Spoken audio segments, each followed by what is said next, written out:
Sziasztok! A mai videóban szeretném megmutatni nektek, hogy hogyan készítem a sokak által kedvelt, látványos és népszerű számtortát. A torta díszítéséhez csak a képzelet szab határt, és ehhez a fraktál színei fognak most segítséget nyújtani nekem. De természetesen legalább ekkora jelentősége van a torta ízének is, ezért lépésről lépésre szeretném megmutatni nektek a mézes lapok elkészítését, a krém elkészítését, az egész torta összeállítását, hogy nem csak egy vizuális élmény legyen, hanem egy valódi ízélmény is. Ha kíváncsiak vagytok, hogy hogyan készítem, akkor mindenféleképpen tartsatok velem! Az elkészítéséhez szükségünk lesz 40 deka buzafinomlisztre, 15 deka vajra, 15 deka porcukorra, 2 egész tojásra, 3 evőkanálnyi mézre, valamint egy teáskanál szóda bikarbónára. Első lépésként a vajat a mézzel mikróban olvasszuk meg, majd ehhez a meleg keverékhez adjuk hozzá a tojásokat. Keverjük el nagyon alaposan. Egy nagyobb tálban elkeverem a száraz hozzávalókat, majd ehhez hozzáadom a tojásos keveréket. Összegyúrom a tésztát, ami ebben a fázisban még egy kicsit ragacsos, ezért miután jól kidolgoztam, hűtőbe teszem legalább fél órára. Ez idő alatt előkészítem a sablont, ehhez egy darab sütőpapírt veszek, és számokat rajzolok, nagyjából egyforma méretű és vastagságú legyen, úgy lesz kimondottan esztétikus. Ezt természetesen körbevágom, majd előveszem a hűtőben pihentetett tésztát, kisebb adagokra osztom, hogy nagyjából megfelelő mennyiség legyen mindegyik számhoz, kinyújtom, ráteszem ezt a kivágott papírszámot, és egy éles késsel körbevágom. Egyébként erre a célra nyugodtan használhattok pizzavágót is, azzal még precízebb lesz az eredmény. Én az enyémet most nem találtam meg, ezért késsel vágtam. A tészta nyújtását és körbevágását is mindenképpen sütőpapíron végezzük.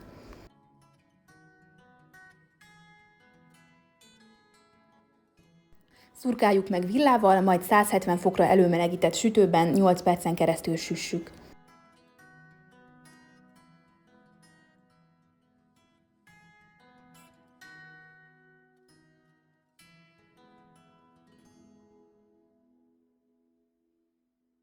Az aranybarnára sült számokat ezután tegyük egy rácsra, és hagyjuk teljesen kihűlni.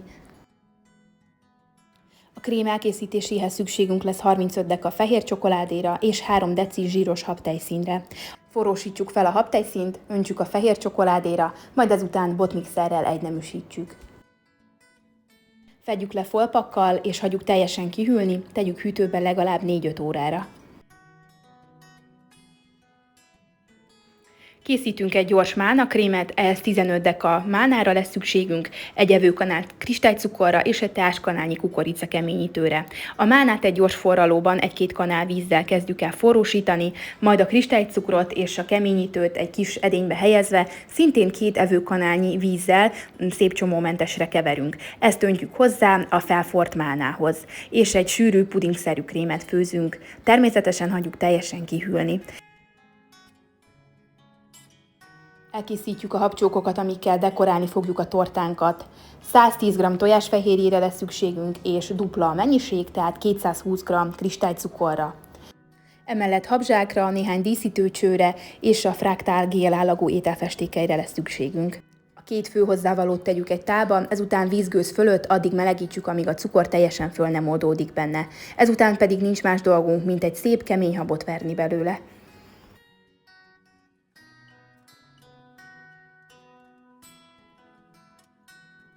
A habból bizonyos mennyiséget kisebb edényekbe tettem, az egyiket pink színűre, a másikat pedig türkiszkékre színezem.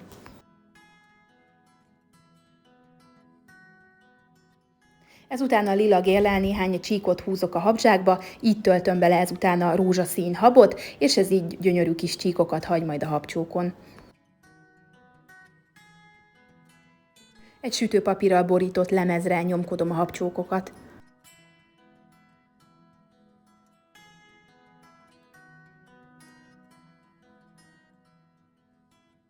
Ezután pedig 70 fokos sütőben körülbelül másfél órán keresztül szárítom őket.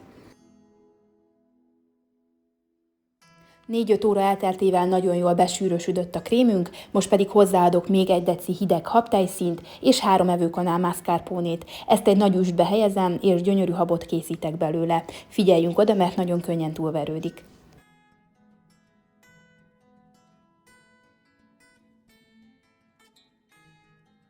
A krémmel pöttyözzük végig a számoknak a szélső részeit, középen elég, ha egy késsel elkenjük, valamint a hézakokat mindenféleképpen gazdagon töltjük meg a málnakrémmel, ami savanykás és rendkívül jól passzol az édes fehér csokoládé krémünkhöz.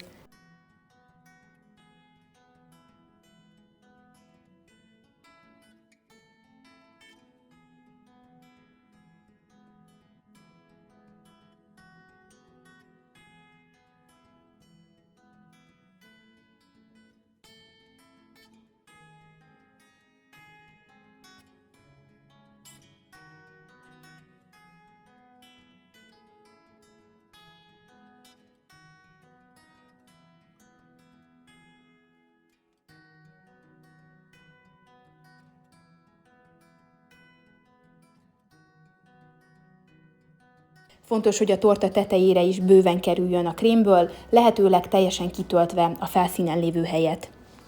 A tortát tegyük hűtőbe, most pedig készítünk néhány csokoládédíszt.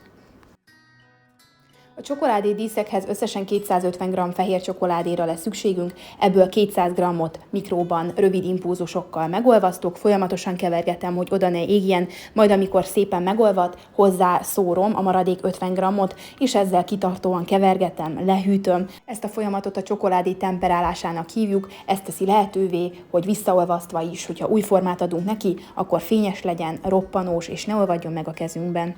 Ezt a folyamatot érdemes hűvös helyiségben végezni, és hogyha van hőmérőtök, akkor nagyjából 29 Celsius fokosnak kell lennie, ahhoz, hogy dolgozni tudjunk vele. Most egy részét lilára, egy másik részét pedig türkiszkékre színezem, valamint ami megmaradt, azt halvány rózsaszínre. A lilára és a zöldre színezett fehér csokoládét ezután ebbe a csokoládé formázóba öntöm, óvatosan eloszlatom, és kicsit érdemes megcsapkodni, hogy a levegő buborékok távozzanak belőle, így nem lesz lyukacsos a kész csokoládénk.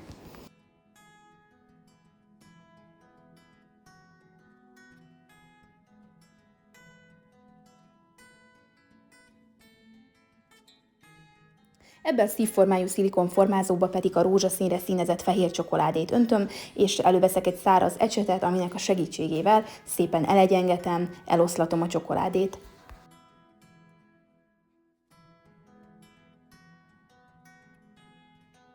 Ezután pedig hűtőbe helyezem. Amint megszilárdult, körülbelül egy 15 perc alatt jöhet a következő réteg csokoládé, erre azért van szükség, hogy még véletlenül se törjön majd el.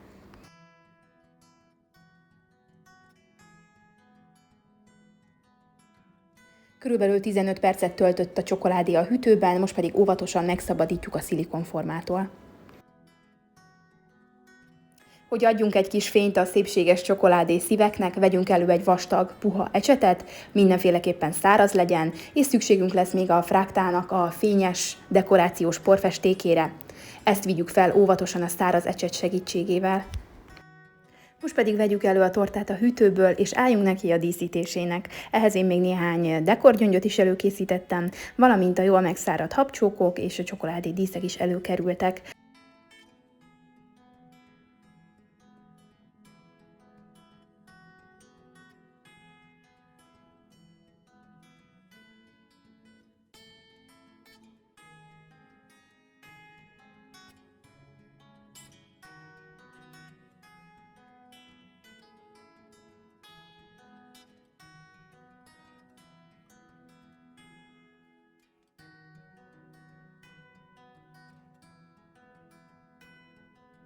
Elkészült a tortánk, ami színeivel és formáival rendkívül szemet gyönyörködtető, és eljött a pillanat, amikor felvágjuk, és megláthatjuk, hogy nem csak kívül szépséges, hanem belül is. Nagyon puha, kellemes, mézes lapok, rajta egy finom csokoládé és habos krém, és mindezt egy kis savanykás málna bolondítja meg.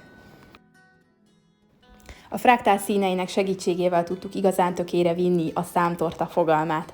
Úgy gondolom, hogy érdemes lehet kipróbálni, remélem, hogy hasznos volt számotokra ez a videó, és ti is belevágtok a számtorta elkészítésébe. További szép napot és sok sikert kívánok nektek! Sziasztok!